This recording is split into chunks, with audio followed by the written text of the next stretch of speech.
When considering the forefathers of JRPGs, it's often easy to make a beeline straight to the most obvious contenders, Final Fantasy and Dragon Quest. However, did you know that there exists a third game series that engenders a genre, with a twist of action, and has influenced future JRPGs even to this day? You may be familiar with the Japanese development studio Nihon Falcom, who has recently become more well known due to their Trails of series. But did you know that even before that series became popular, they were developing a different title called Ys? Ys is an action JRPG series with a long history, which began all the way back in 1987 on the PC 8800, coveted within the confines of a 3.5-inch floppy disk.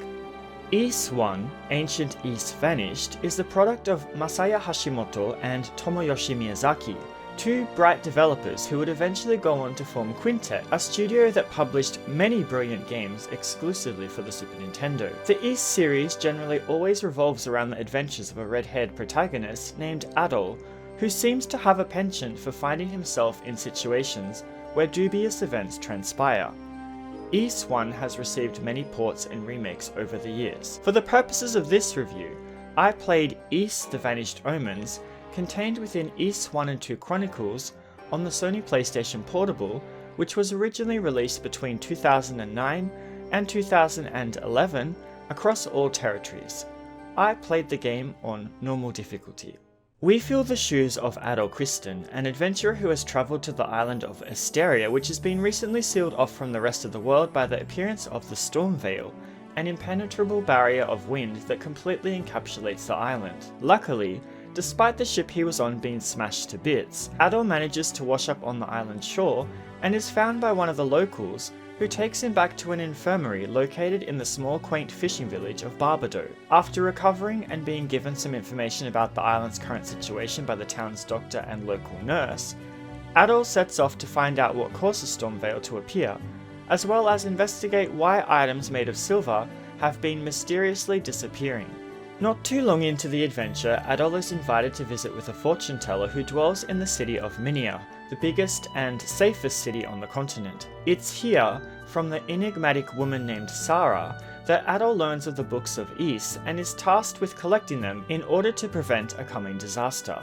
Also, in addition to the previously mentioned troubles of the island, monsters have started becoming more vicious and bold, completely decimating one of the other settlements on the island. Due to the fact that Adol appears to be a good-natured person, and despite the fact that he doesn't really have any stakes in the matter, he decides to help out the people of Asteria by solving their problems. In terms of the overall narrative, there isn't anything that stands out as being particularly revolutionary due to the nature of the story boiling down to being basically a giant fetch quest.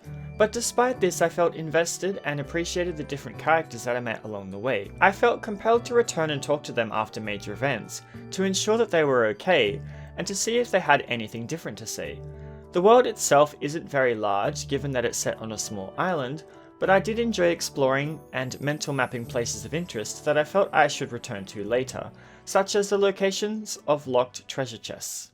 One thing that I really liked was that every single NPC that you meet in the game has a notebook entry which details information about them and sometimes their relationship to other characters. I felt that this was a nice way to get to know the residents of Asteria a little deeper than if they were just random NPCs that we generally tend to see in other JRPGs. They also will change their dialogue based on the current events of the game, so it is worth returning to previous areas to chat, as sometimes these conversations can reward information that is necessary to progress the narrative, or impart items that are ridiculously expensive to obtain otherwise. At first, when Adol sets out on his adventure, he has no equipment at all. If you decide to be reckless and engage with the enemies in the field outside of Barbado, you'll soon find that Adol's visit to the island was completely pointless as his bones crumble to dust. Before you attempt to engage anyone in combat, you'd best outfit yourself with equipment and a weapon that will assist to dispatch the enemies and protect Adol from harm. There are some side quests at the beginning of the game that will furnish Adol with funds to accomplish this, so there are no excuses. Besides, if you don't complete these quests and get equipment, then good luck surviving your near impossible odds in the wild. There are a number of weapons, shields, armor, and items that Adol can acquire during his adventure, whether it be from a store, given as a reward, or found in the depths of a dungeon. Some of the items that you find will need to be used to solve the game's puzzles, especially the Mask of Eyes, which you'll need to rely on a couple of times to locate secret passages. Some consumables can be found or bought as well, such as the heal potion or the wings, but these cannot be used in boss battles, and you can only have one at a time. Battles themselves see Adol grinding against his enemies to gain experience.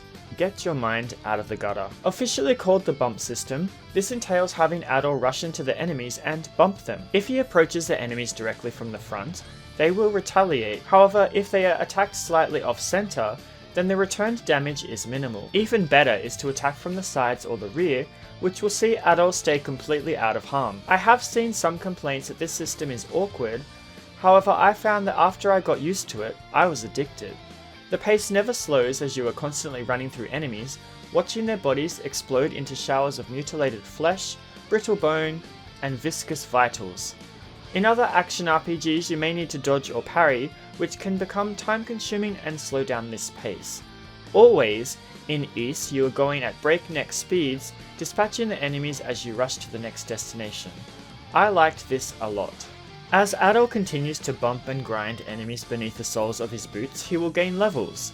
The maximum level is 10, and each level gained will increase Adol's health pool as well as his attack and defense. The sad thing is, you'll attain level 10 before you're anywhere near the end of the game, so all encounters after that become a battle of skill, which for me sometimes led down the road of frustration. Early bosses can generally be overcome by increasing your level, but once you reach the level cap, this is no longer possible, and you may find that you have to repeat the same boss over and over until you identify a strategy that can see you to victory. The bosses themselves also must be bumped against, creating some interesting situations that may take a few attempts to get used to. I really enjoyed the challenge of coming to understand the best way to dispatch the bosses, and trying to accomplish this before they dispatched Adol. During boss battles, you cannot rely on anything other than the sword and shield in your hands and the armor on your back. All accessories have no effect, and healing items cannot be used at all, which I thought was a little backward. However, by no means, on normal difficulty, did this make the game impossible. It was just frustrating. It's something worth noting if you plan on playing the game yourself, especially, and this steps into spoiler territory, so skip to here if you don't want to see them. 3, 2, 1, okay. The last boss, Dark Fact, that flips around the stage like a pinball, throwing fireballs at you. Each time you make contact with him, the ground Adol was standing upon crumbles. If you're not moving when this happens, then it means an instant fail as Adol falls to his death. I had to do this boss in particular a tediously large number of times, so I was ecstatic when I finally was able to win. But just be mindful of this, you have been warned. The game itself is relatively short, taking around 4 hours to beat, which might shock some people. However, this game is supposed to be paired with the second game, which is a direct continuation of the plot. Basically, it acts in the same way that Arc the Lad 1 and Arc the Lad 2 did in terms of its storytelling. This game is a taster for what is to come in the future, acting more like a prologue than a deep, complete story. I really loved the detail given to the pixel art for the PSP remake of Ys, which exhibited beautiful, natural colours in towns and the field, and drab, dark colours in the various dungeons. The monster designs, or what I could make out of them as I zipped through the various areas, were suitably gruesome the further into the game that I progressed. I also really liked that some of the interactions that you'd have with the specific characters would use a painting of the scene rather than the default pixel sprites to depict it, which made them more interesting to encounter. While some of these were pixelated, I did appreciate the increased amount of depth to the detail, which allowed me to get a better feel for the situation being portrayed. The music of Ys is often considered to be one of the game's strong points if you're into rock music, and I can see why. The dungeon and field tracks hit heavy with their strong beats and electric flares, pushing you to continue your hurried stride as you bump your way through all your adversaries.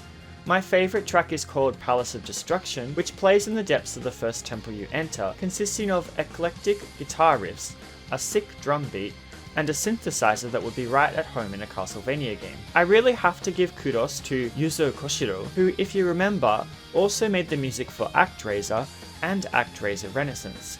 but I must also pay respects to Yukihiro Jindo, who did the arrangements for this particular iteration of the game.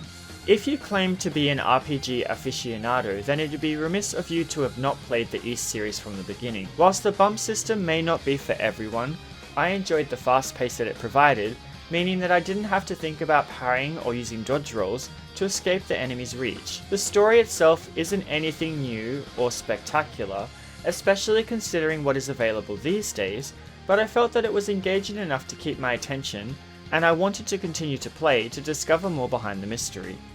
With the way that the game ended abruptly, I am looking forward to tackling the sequel sometime in the near future. If you have enjoyed Adol's later adventures, then you owe it to him to check out his origin. By the way, what was the first game that you played that really got you into gaming? For me, it was Super Mario Bros. 3, but that is another story. This has been Venoir with a review of Ys I: The Vanished Omens for the Sony PlayStation Portable. If you enjoyed this video, please like and subscribe for more great JRPG content. As always, take care of yourselves, and bye bye for now.